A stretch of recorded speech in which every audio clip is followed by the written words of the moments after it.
杨开，你入门3年，147场挑战无一获胜，此次以名相搏，境界却毫无提升，你图什么？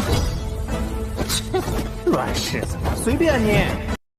Halo guys, apa kabarnya hari ini? Masih baik-baik aja kan? Di video kali ini kita akan melanjutkan cerita Donghua Martial Peak. Oke, nggak usah lama-lama lagi, kita langsung aja ke ceritanya. Di upacara megah itu, Caihu yang bermata satu mencengkram leher ramping Lobing dengan satu tangan dan menekan tangan lainnya ke punggungnya. Energi sucinya melonjak, siap menyerang kapan saja. Para penjaga istana Tuan Kota saling bertukar pandang bingung. Wajah mereka dipenuhi kesulitan dan kebencian. Dengan nona muda yang disandra, mereka tidak berani melakukan gerakan gegabah. Jangan sampai membuat Caihu marah dan melukai Lobing. Jika itu terjadi, kematian mereka akan segera tiba. Dalam kecemasan mereka semua menatap Lojin, ingin melihat instruksinya. Kelopak mata Lojin sedikit menyipit dan dia secara halus memberi isyarat.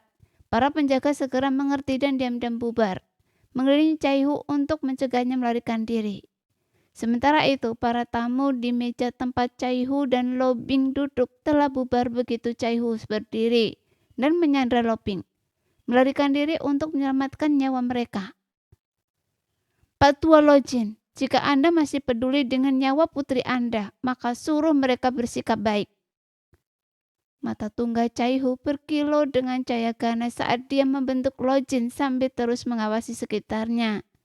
Lojin mendengus dingin, sedikit mengangkat tangannya untuk memberi isyarat kepada para penjaga agar tenang, sebelum menatap Caihu dan berkata, "Saya merasa pernah melihat Anda di suatu tempat sebelumnya." Caihu mencibir, mengejek. "Saya hanyalah orang tak dikenal. Penguasa kota tentu saja tidak akan mengingat saya."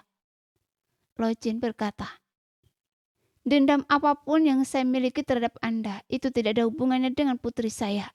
Bebaskan dia, dan saya berjanji akan berbicara baik-baik dengan Anda." Caihu tertawa terbahak-bahak. "Berbicara? Apa yang perlu dibicarakan dengan orang hina dan tak tahu malu seperti Anda? Apa Anda pikir saya anak berusia 3 tahun? Lojin berkata, "Sepertinya Anda telah menyimpan dendam terhadap saya sejak lama. Bukankah kata-kata Bing Er barusan dipaksakan oleh Anda?" Mendengar ini, para tamu di sekitarnya tiba-tiba menyadari, berpikir bahwa tidak heran Lobing telah mempermalukan ayahnya dalam situasi ini. Jadi itu karena dia dipaksa.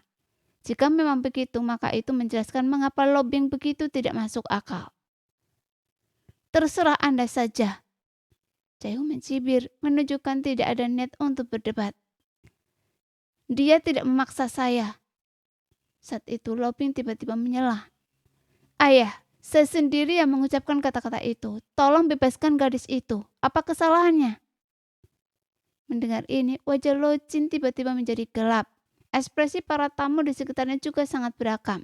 Sama sekali tidak mengerti apa yang sedang terjadi. Lobing disandra oleh pria kuat bermata satu ini. Nyawanya berada di tangan orang lain. Jadi mengapa mereka masih membelanya? Lojin menarik nafas dalam-dalam dan berkata dengan suara berat, "Bing Er, jangan takut, ayah akan menyelamatkan Anda." Setelah mengatakan itu, dia menatap Caihu lagi. "Yang mulia begitu berani menyusup ke upacara dan menculik putri kesayangan saya," kata Lojin. "Apa sebenarnya niat Anda?" Caihu mencibir. "Mengapa berpura-pura tidak tahu, Tuan Kota? Orang lain mungkin tidak tahu mengapa saya di sini, tetapi Anda pasti tahu." Lojin melututkan kening, menyipitkan matanya dan berkata, "Anda harus menyebutkan harga Anda. Jika dapat diterima, saya akan menerimanya. Selama putri saya aman, saya bersedia membayar berapapun harganya." Dia berbicara dengan kemarahan dan kesungguhan yang benar, yang disambut dengan sorak-sorai dan pujian dari para tamu di sekitarnya. Seseorang segera berkata kepada Caihu, "Teman, Anda bertindak terlalu gegabah. Tuan Kota dikenal karena kemurahan hati dan ketekunannya dalam urusan kota, dan memiliki reputasi yang sangat baik. Nona Lobing tidak bersalah. murni, dan baik hati. Mengapa Anda tidak bisa berbicara dengan benar? Mengapa membuat semuanya menjadi canggung bagi semua orang? Dengarkan saya, bebaskan Nona Lobing. Tuan kota pasti tidak akan mempersulit Anda. Benar, bebaskan Lobing. Dan semuanya bisa dibicarakan. Bebaskan dia dengan cepat, atau bahkan jika Tuan Kota tidak menyalahkan Anda, kami akan membuat Anda membayar.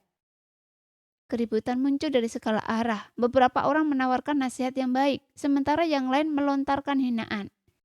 Cai-Hu tampak sangat tegang, sedikit mempererat cengkramannya pada tangan Lobing, membuatnya sulit bernafas dan wajahnya pucat pasi. Diam kalian semua! Cai-Hu tiba-tiba meraung. Kini terjebak dan dikelilingi musuh. Dia sudah tegang dan teriakan di sekitarnya hanya membuatnya semakin gelisah. Siapapun yang berani mengucapkan sepatah kata pun lagi, saya akan mencekiknya sekarang juga. Dan saya serius. Cai-Hu meraung. Satu matanya melotot. Melihat ini, para tamu tidak berani mengeluarkan suara lagi. Semuanya terdiam, takut mereka benar-benar akan membuat marah pria yang tidak rasional ini dan membahayakan Lobing. Wajah Lo Jin menjadi gelap dan dia mendesis. Bicara, apa yang Anda inginkan dari saya? Cai-Hu menoleh, menatap tajam Lo Jin dan berkata, lepaskan orang di samping Anda. Siapa yang Anda maksud? Lo Jin bertanya dengan penuh pengertian. Cai-Hu berteriak, jika Anda berani bersikap kurang ajar lagi, saya akan mengambil nyawa putri Anda sekarang juga. Ekspresi Lo Jin sedikit berubah dan dia berkata, apakah Anda mencoba mencuri pengantin? Cai-Hu mencibir. Dia tidak menikah dengan sukarela, jadi bagaimana Anda bisa mengatakan itu mencuri pengantin? Saya hanya di sini untuk menyelamatkannya. Lo Jin berkata, Anda tidak bertanya padanya bagaimana Anda tahu dia tidak menikah dengan sukarela? Cai-Hu berkata, bagaimana mungkin dia ingin menikahi Anda? Mimpi macam apa yang Anda miliki? Lo Jin tersenyum dan berkata, Anda pasti salah paham. Meskipun saya tidak mengenal Anda, sepertinya Anda dan istri saya berteman kan? Berusaha sejauh ini untuk seorang teman. Saya kagum pada Anda. Karena Anda adalah teman istri saya, maka Anda juga teman saya. Bagaimana kalau begini? Tanyakan pada istri saya apakah dia bersedia menikah dengan saya.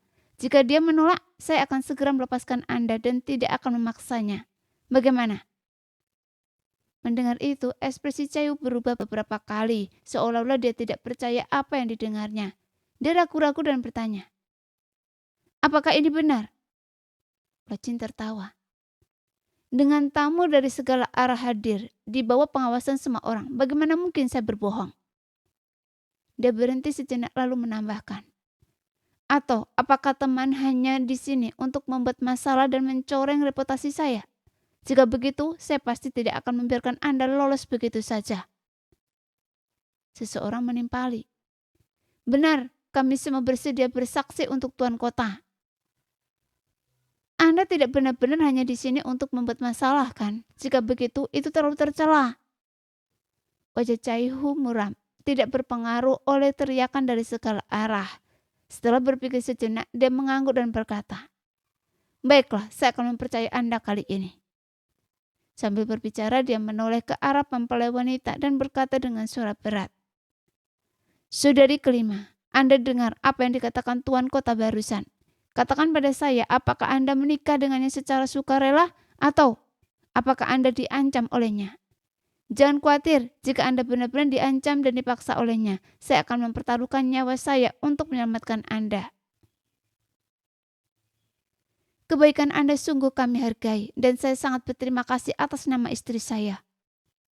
Lo Jin tersenyum tipis, ekspresinya tenang. Diam! Desis Cai-Hu. Lo Jin tersenyum tanpa berkata apa-apa.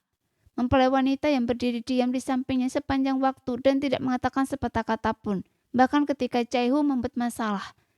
Tiba-tiba menjadi pusat perhatian semua orang. Semua orang menatapnya ingin tahu jawaban apa yang akan dia berikan. Di bawah pengawasan semua orang, tubuh mungil mempelai wanita sedikit bergetar sesaat dan kemudian suara Yu-Er terdengar dari balik kerudung merah. Saya menawarkan diri. Apa? Tubuh Caihu bergetar dan dia langsung terkejut, tidak pernah menyangka akan mendengar jawaban seperti itu. Namun suara itu memang suara saudara perempuannya yang kelima. Tidak ada yang berpura-pura menjadi dirinya. Untuk sesaat dia tidak dapat menerima hasil ini. Lojin menatapnya dan tersenyum. Sekarang dan pasti mengerti kan? Saya dan istri saya langsung cocok dan saya jatuh cinta pada pandangan kedua. Kalau tidak, saya tidak akan menikahinya. Kakak Cai. Lau Ping menoleh saat ini, menatap Caihu dengan ekspresi kosong. Dia tidak mengerti mengapa semuanya berbeda dari apa yang dikatakan Caihu. Lagi pula Caihu telah mengatakan kepadanya bahwa pengantin wanita ini hari ini dipaksa menikahi ayahnya. Tetapi dia mendengar jawaban yang sama sekali berbeda dari pengantin wanita itu sendiri. Tidak mungkin, ini benar-benar tidak mungkin, teriak Caihu. Wajah Lojin memerah dan dia berteriak. Saya sudah cukup memberi hormat pada Anda. Mengingat Anda adalah teman istri saya tidak ingin persulit Anda. Saya harap Anda bersikap baik. Benar, teman, jangan membuat masalah lagi, kalau tidak akan membuat semuanya canggung. Tepat sekali, jika Anda membebaskan Nona Lobing, saya yakin dengan kemurahan hati penguasa kota, dia tidak akan benar-benar mempersulit Anda. Jika semua bisa duduk di meja yang sama dan minum anggur perayaan, bukankah itu luar biasa? Dasar bocah, cukup. Kalau Anda mau mati, saya tidak keberatan mengantar Anda pergi. Para tamu di sekitarnya mulai mengobrol lagi. Kesan mereka terhadap Caihu sangat buruk. Itu tidak mungkin. Caihu terus bergumam. Kakak kelima, tidak mungkin menikah dengan Anda secara sukarela. Dia pasti dipaksa oleh Anda. Saat berbicara, dia sepertinya teringat sesuatu dan berteriak. Pasti kakak tertua dan kakak kedua saya kan. Apa yang Anda bicarakan, bocah? Para penonton tampak bingung. Namun Caihu tertawa terbahak-bahak. Tawanya menggema seperti guntur. Sangat menggembirakan, seolah-olah dia akhirnya mengerti sesuatu, menyelesaikan simpul di hatinya. Setelah sekian lama, tiba-tiba ia menatap Lojin dengan tajam, menggertakkan giginya dan berkata, Dasar bajingan tua, Anda benar-benar licik. Anda telah menggunakan kakak-kakak saya sebagai alat untuk memaksa adik kelima menikahi Anda. Jika Anda tidak ingin putri Anda mati di sini hari ini, sebaiknya Anda patuhi perintah saya. Lojin yang marah berteriak, Anda berani melanggar janji. Caihu mencibir. Janji apa yang Anda dengan orang hina seperti Anda? Hari ini apapun yang terjadi, saya akan membawa adik kelima pergi. Siapapun yang berani menghentikan saya akan saya bunuh. Sambil berbicara, ia sedikit meningkatkan tekanan pada tangannya. Lobing berteriak ketakutan. Lojin ketakutan dan buru-buru berkata, Tunggu! Apakah Anda akan melepaskan atau tidak? Caihu meraung. Wajah Lojin pucat pasi, seperti badai yang akan datang. Suasana di aula dalam seketika menjadi sangat mencekam. Setelah menggertakkan giginya beberapa saat, ia akhirnya berkata, Karena Anda begitu curiga, maka biarkan istri saya menjelaskan semuanya kepada Anda secara detail.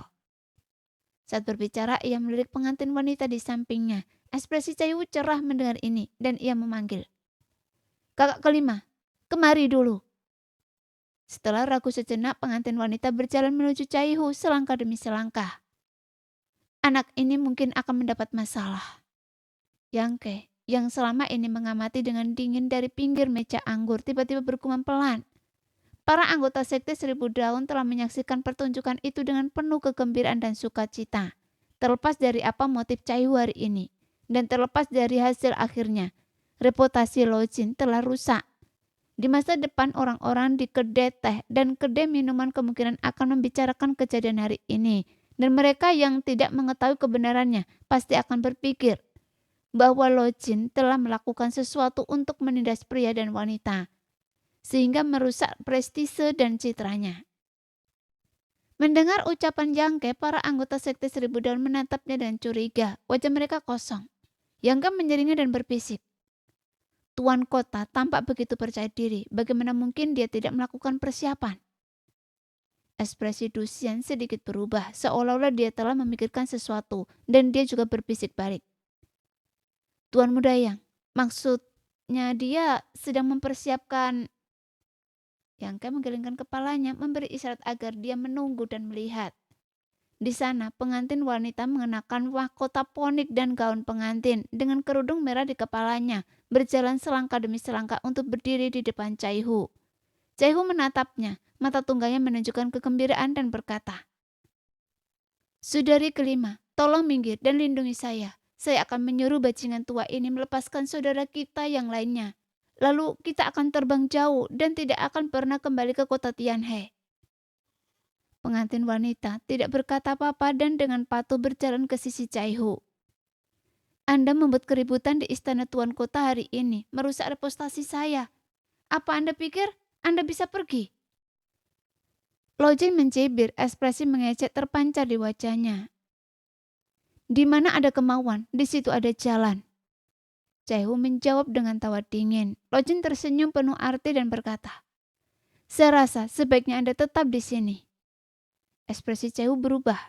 Tepat ketika dia hendak mengatakan sesuatu, dia tiba-tiba merasakan hawa dingin menjalar di punggungnya. Detik berikutnya, sebuah tangan menekan punggungnya dan gelombang kekuatan mengalir di tubuhnya, menyebabkannya terlempar. Di udara, dia menoleh ke belakang dengan tak percaya. Ketika dia melihat siapa yang menyerangnya, matanya dipenuhi kesedihan dan keputusasaan. Caihu mendarat, menghancurkan meja dan kursi, tetapi dengan cepat bangkit. Namun dia tampaknya menderita luka serius akibat pukulan itu, sehingga dia memuntahkan seteguk darah begitu dia berdiri. Dengan serangkaian gerakan cepat, sosok-sosok kuat dari istana tuan kota bergegas mendekat, menekan beberapa tangan di tubuhnya secara bersamaan.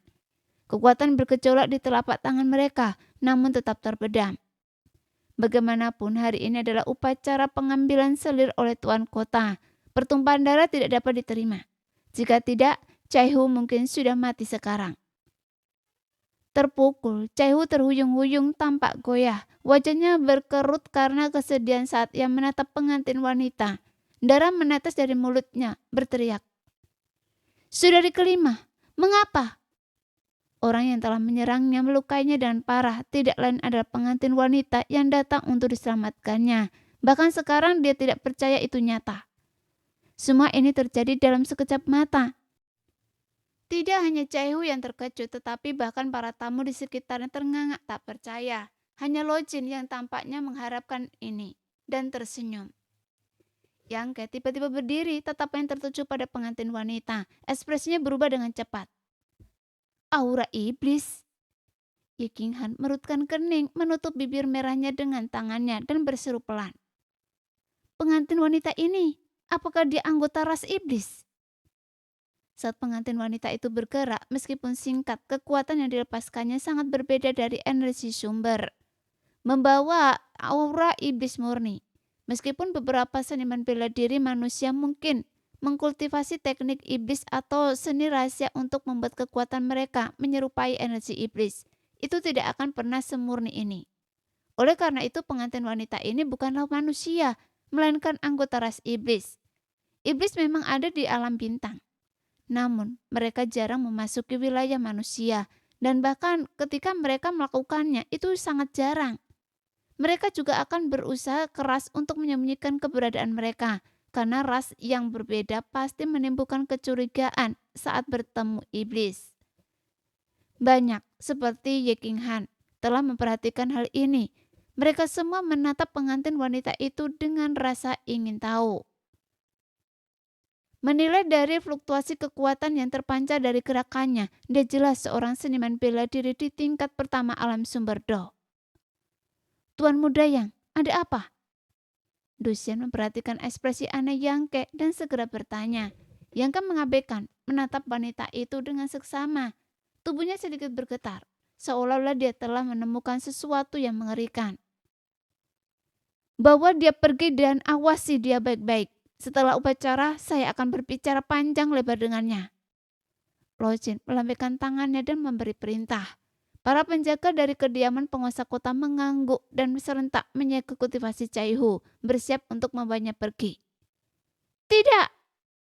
Tanpa diduga, sebuah teriakan lirih terdengar saat itu, dan kemudian semua orang melihat Lobing yang terbebas dari cengkeraman harimau, langsung menyerbu ke arah Caihu, meninju dan menendang para penjaga dengan paksa mendorong mereka ke samping. Kemudian dia merentangkan tangannya untuk menghalangi Chaihu, menggelengkan kepalanya berulang kali, berkata, "Jangan mendekat." Sikap protektifnya terhadap Chaihu membuat para tamu terdiam, benar-benar bingung dengan apa yang dipikirkannya. Lagi pula semua orang telah menyaksikan Chaihu menggunakannya sebagai sandera sebelumnya. Sekarang dia bebas.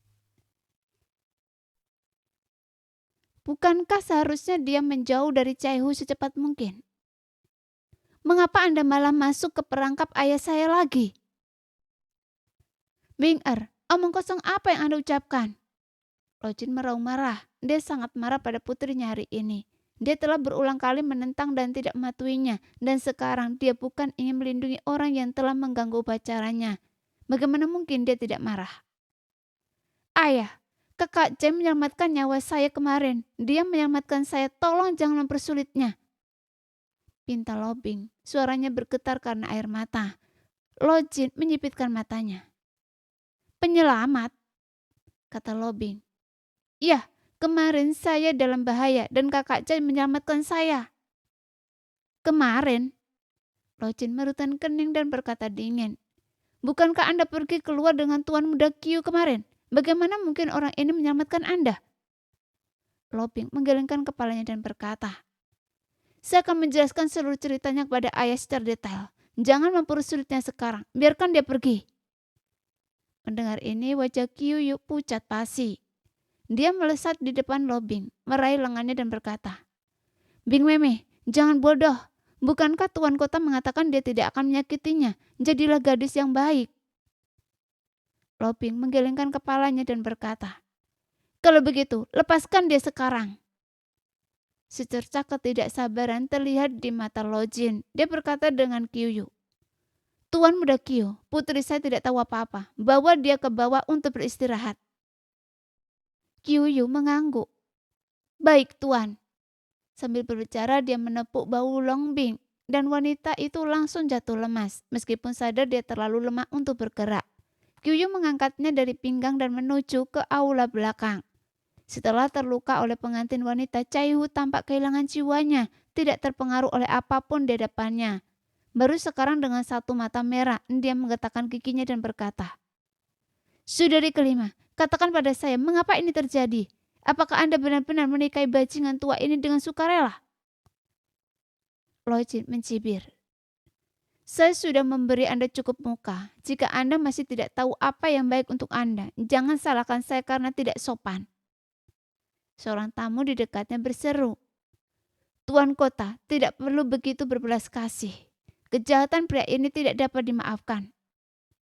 Memang mempelai wanita dan Tuan Kota sangat saling mencintai. 100 tahun kultivasi membawa mereka ke perahu yang sama. 1000 tahun kultivasi membawa mereka ke bantal yang sama. Mereka adalah pasangan yang ditakdirkan. Pasangan yang ditakdirkan. Bagaimana mungkin Anda, seorang penjahat hina, dengan mudah memisahkan mereka? Saya tidak percaya. Chaihu meraung putus asa.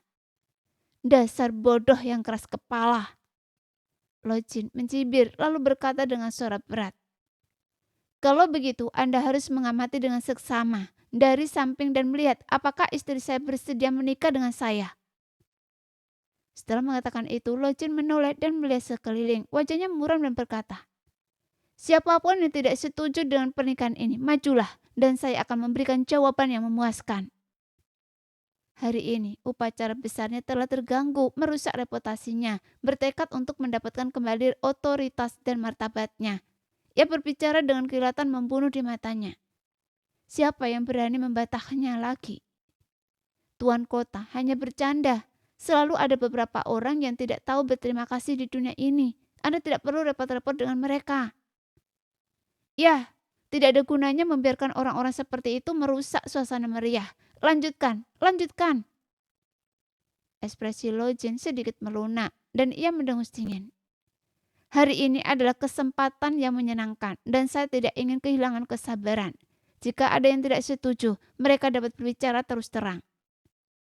Ia melirik sekeliling, semua orang tersenyum menjilat. Saya! Sebuah suara tiba-tiba terdengar dan suasana santai seketika kembali tegang. Banyak orang tersentak melihat ke arah sumber suara, berpikir bahwa benar-benar ada orang di dunia ini yang tidak takut mati. Berani membantahnya bahkan pada titik ini. Wajah Lojin juga mengeras, amarahnya meluap, dan ia menatap ke samping dengan niat membunuh di matanya.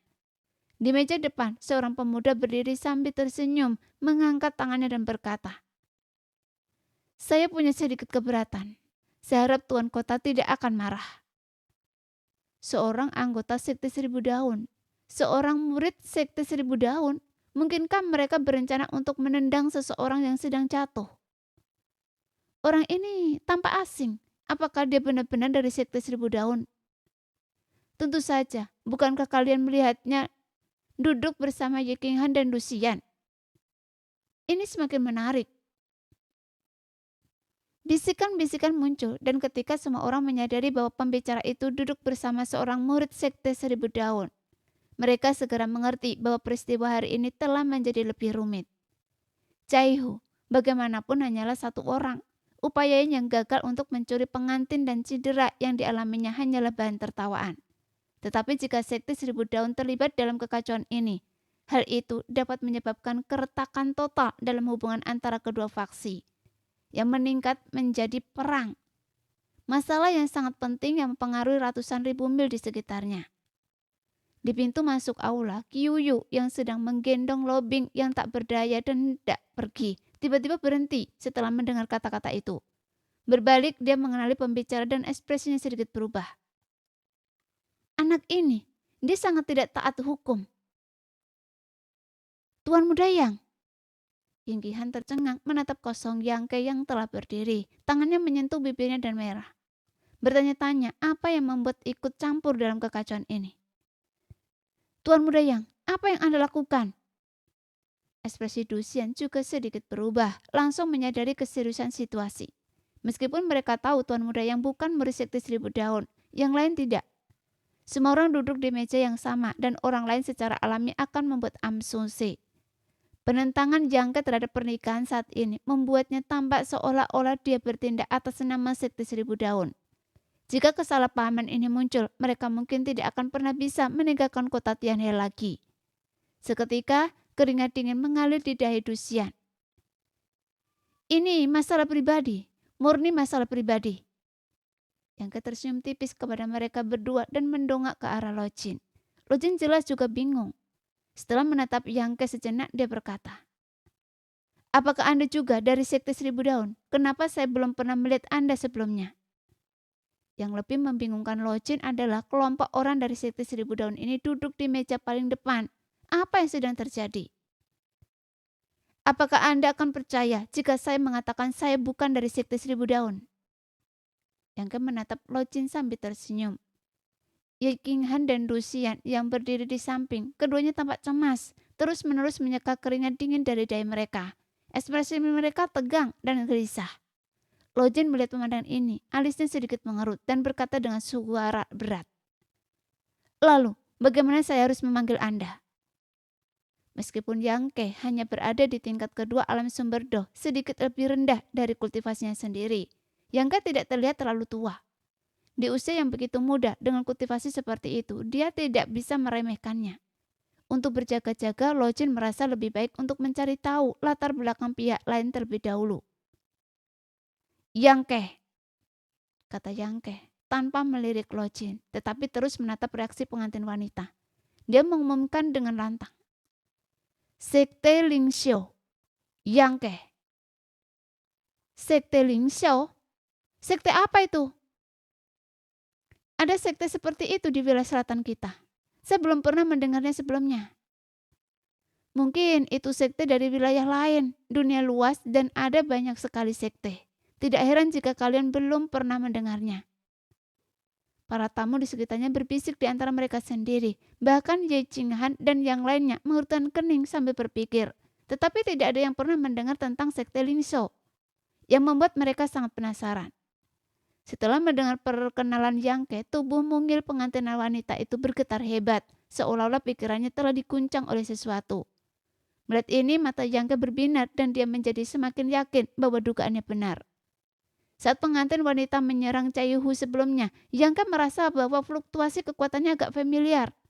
seolah-olah dia adalah seseorang yang dikenalnya. Sekarang dugaannya menjadi semakin pasti. Lojin yang jelas tidak mengenal sekte Lingso merutkan kening dan bertanya, "Adik Yang, bagaimana pendapat Anda tentang upacara pernikahan saya? Tolong beritahu saya." Yang menyeringai dan berkata, "Sebenarnya saya tidak punya pendapat besar, tapi saya cukup penasaran dengan penampilan pengantin wanita. Jika Tuan Kota tidak keberatan, bisakah Anda mengizinkan pengantin wanita mengangkat kerudungnya agar kita semua bisa melihat sekilas kecantikannya yang menakjubkan?" Mendengar ini, semua orang menatap Yangke dengan ekspresi aneh. Mereka berpikir, bagaimana mungkin pengantin wanita mengangkat kerudungnya sebelum masuk ke kamar pengantin? Pada hari pernikahan, pengantin pria hanya mengangkat kerudungnya setelah upacara dan pengantin wanita memasuki kamar pengantin. Ini adalah adat. Ini adalah etiket. Melanggar adat dan etiket ini akan membawa kemalangan bagi keluarga. Jika pengantin wanita dapat diperlihatkan secara terbuka pada hari pernikahan, apa gunanya kerudung merah itu? Meskipun semua orang tahu ini adalah dalam hati mereka, jujur saja mereka juga sangat penasaran dengan penampilan pengantin wanita dan ingin melihat wajahnya. Tetapi tidak ada yang berani mengatakannya saat ini. Sekarang mendengar kata-kata Yangke, mereka semua diam-diam dipenuhi dengan antisipasi. Mata Lojin dipenuhi keagungan saat ia menatap lurus ke arah Yangke. Setelah terdiam cukup lama, ia tertawa dan berkata, "Adik Yang, ini benar-benar cerdas. Ia pasti bercanda dengan saya karena suasana tadi terlalu tegang. Saya menghargai kebaikan Anda." Sambil berbicara, ia sedikit menyatukan kedua tangannya sebagai tanda hormat, tapi matanya penuh ancaman. Seolah-olah ia berkata, "Jika Anda terus mengganggu saya akan ada penyesalan." Begitu selesai berbicara, Yangke tersenyum dan berkata, "Tuan Kota, Anda salah paham. Saya tidak bercanda. Saya benar-benar hanya ingin melihat seperti apa rupa pengantin wanitanya." Senyum di wajah Lojin langsung lenyap dan ekspresinya berubah pucat pasi. Namun Yangke tampak tidak menyadari hal itu dan melanjutkan, "Semua orang tahu bahwa Tuan Kota adalah seorang penakluk wanita. Dia memiliki 14 selir cantik, beberapa langsing, beberapa berisi, menikmati yang terbaik dari kedua dunia. Namun, tidak ada yang tahu seperti apa sebenarnya rupa istri-istri Tuan Kota itu. Mereka selalu keluar dengan menekan kerudung hitam, dengan pengawal yang membuka jalan, mencegah siapapun melihat wajah mereka. Tapi saya yakin kalian semua tahu bahwa istri-istri Tuan Kota itu semuanya sangat cantik. Hanya kecantikan seperti itulah yang bisa melindungi keagungan Tuan Kota." Lojin tertawa terbahak-bahak berkata, "Anda menyanjung saya, adik muda." Dia berpikir dalam hati, anak ini tidak mencari masalah tetapi lebih mencoba menyanjungnya. Jika demikian maka tidak masuk akal untuk ikut bermain. Ini sudah istri Tuan Kota yang ke-15. Tuan Kota tidak bisa merahasiakannya lagi kan? Yangke mengedipkan mata pada Lojin.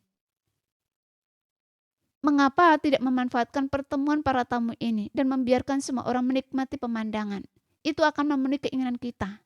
Jika demikian, kita mungkin juga akan berbagi keberuntungan Tuan Kota. Bahkan mungkin menikmati berkah wanita yang tak ada habisnya seperti dia. Bagaimana menurut kalian semua?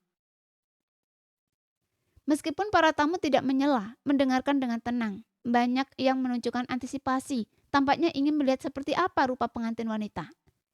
Lojin tersenyum dan berkata, "Adik, saya dan semua wanita saling mencintai, jodoh yang ditakdirkan. Jika Anda menginginkan keberkahan seperti itu, saya sangat menyarankan Anda untuk mengunjungi pavilion kemewahan 1000 emas di kota ini. Di sana Anda pasti akan menemukan keinginan Anda. Ada banyak wanita cantik di sana." Mendengar ini, para tamu di sekitarnya tertawa terbahak-bahak, terpikat oleh kecerdasan Lojin. Tetapi beberapa orang memahami makna tersirat dari kata-kata Lojin. Apakah dia menyiratkan bahwa istrinya bukanlah wanita nakal dari rumah bordir? Dan bahwa orang-orang yang tidak punya pekerjaan ini tidak bisa hanya memandanginya sesuka hati. Setiap omelan lebih lanjut adalah penghinaan baginya dan dia akan sangat marah. Baiklah, saat yang tepat hampir berakhir. Mari lanjutkan upacaranya. Lojin melambaikan tangannya bersiap untuk mengakhiri sandiwara yang membuatnya hampir jengkel ini. Yang tiba-tiba melangkah maju dan berkata dengan suara berat, "Bagaimana jika saya bersikeras untuk melihat pengantinan wanita?" Lojin berbalik menatap Yangke dengan dingin dan berkata dengan acuh tak acuh, Adik muda, kembalilah dan duduk.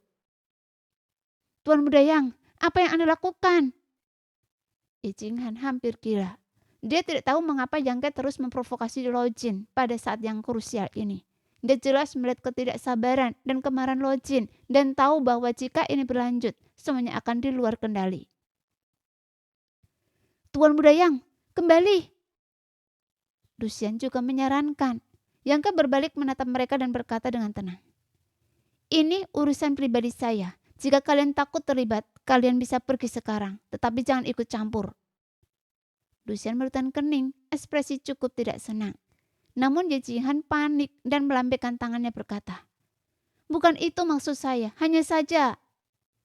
Yang Ke tidak menunggu Ye Jinghan berbicara sebelum bangkit dari tempat duduknya dan berjalan menuju mempelai wanita selangkah demi selangkah. Langkahnya tidak terburu-buru, ekspresinya santai. Dia menatap Lo Jin dan berkata, Tuan Kota, jika saya tidak melihat wajah mempelai wanita hari ini, saya khawatir saya tidak akan bisa tidur nyenyak malam ini. Tuan Kota, mohon kabulkan permintaan saya ini. Apakah anak ini gila? Di sana Qiu berdiri tercengang memegang Lo Bing. Ekspresinya campur aduk. Dia benar-benar tidak mengerti apa yang sedang dilakukan Yang Ke. Lagi pula, berdasarkan interaksi mereka satu-satunya, Yang Ke bukanlah tipe orang yang akan membuat masalah seperti ini. Cai Hu yang sebelumnya dipenuhi keputusasaan dan ditekan oleh tokoh-tokoh terpengaruh di pemerintahan kota, tiba-tiba berseri-seri. Matanya menyala saat dia menatap Yang Ke dengan tajam, seolah-olah berpegang pada secerca harapan dalam keputusasaannya. Ia meronta dan berteriak, adikku, bantu saya membawanya pergi. Dia hanya bingung sesaat. Anda harus membawanya pergi. Kurang ajar. Lo Jin meraung, menatap Yang Ke dengan mengancam. Nah, saya rasa Anda sengaja datang ke sini untuk membuat masalah. Yang Ke menggelengkan kepalanya sambil berjalan menuju pengantin wanita. Tuan Kutaluo, Anda salah paham. Saya hanya ingin melihat pengantin wanita. Jika Anda tidak setuju, saya akan melakukannya sendiri. Lo Jin berteriak, marah. Tangkap dia! Atas perintah, lebih dari selusin pendekar bela diri tiba-tiba muncul dari segala arah, menyerbu dengan mengancam ke arah Yang Ke. Di antara mereka ada 2 ahli alam sumber do tingkat 2, mengapitnya dari kiri dan kanan. Melihat pertempuran yang akan segera terjadi, ekspresi banyak tamu berubah dan mereka mundur dengan tergesa-gesa, takut terjebak dalam baku tembak. Banyak yang lain memandang Yang Ke dengan iba. Diam-diam berpikir bahwa anak ini pasti sudah kehilangan akal sehatnya, bertindak begitu gegabah di upacara pengambilan selir tuan kota. Bukankah dia sedang mencari kematian? Dalam sekejap mata, selusin pendekar bela diri itu mencapai Yang Ke. Kedua ahli alam sumber do tingkat 2 menyerang lebih dulu tanpa ampun. Dalam sekejap energi sumber di aula meledak dan energi melonjak. Tetapi kemudian terdengar serangkaian dentuman dengan ceritan kesakitan. Semua prajurit tuan kota yang telah menyerbu ke arah Yang Ke terlempar kembali ke arah mereka datang. Menabrak keempat dinding dengan keras, menciptakan lubang demi lubang di aula. Apa yang terjadi? Apakah saya salah lihat? Seruan menggema saat para tamu tidak percaya dengan apa yang mereka lihat. Beberapa menggosok mata mereka berulang kali, tetapi tidak dapat mengubah apa yang mereka lihat. Selusin lebih pendekar bela diri termasuk 2 ahli Do Yuan level 2, semuanya terlempar dalam satu serangan. Mereka tidak mungkin melakukan gerakan konyol seperti itu tanpa alasan. Satu-satunya penjelasan adalah Yang Ke telah membuat mereka terlempar. Namun 99% orang bahkan tidak melihat bagaimana Yang Ke melakukan gerakannya. Hanya sama-sama melihat sosoknya yang bergoyang. Hanya sedikit ahli Do Yuan level 3 yang menyipitkan mata. Wajah mereka menunjukkan keseriusan, mengakui kemampuan luar biasa Yang Ke. Lo Jin pun demikian. Awalnya dia mengira Yang Ke hanyalah bocah sombong, tetapi ternyata dia menyembunyikan kekuatan sebenarnya. Dalam sekejap, Lo Jin menyadari bahwa dia berada dalam masalah besar. Setelah memukul mundur belasan prajurit penguasa kota, Yang Ke tetap tenang dan terkendali, seolah-olah tidak terjadi apa-apa, dan terus berjalan menuju mempelai wanita. Untuk apa kalian semua berdiri di sana? Serang! Teriak Lo Jin. Melihat bahaya, seketika itu juga lebih banyak prajurit penguasa kota melompat keluar, menyerbu ke arah Yang Ke. Yang Ke tiba-tiba berhenti, menoleh untuk melihat sekeliling. Matanya berkilat dingin dan berkata dengan nada tanpa ampun. Jika ada yang berani mendekat lagi, jangan salahkan saya jika saya tidak menunjukkan belas kasihan. Mendengar ini, banyak prajurit yang menyerbu ke arahnya ragu-ragu, takut mereka akan kehilangan nyawa. Tetapi dengan Lo Jin mengawasi dengan cermat, mereka hanya bisa menggetakkan gigi, melepaskan kekuatan harta karun rahasia dan teknik mereka dan memburu badir Yangke. Dalam sekejap, area tempat Yangke berdiri diselimuti cahaya warna-warni. Energi yang bergelombang bertabrakan dan berbenturan, menciptakan suara keras dan seluruh aula bergetar hebat, seolah-olah akan runtuh. Nah, sekian dulu cerita kali ini. Kita lanjut lain hari ya guys ya. Bye-bye.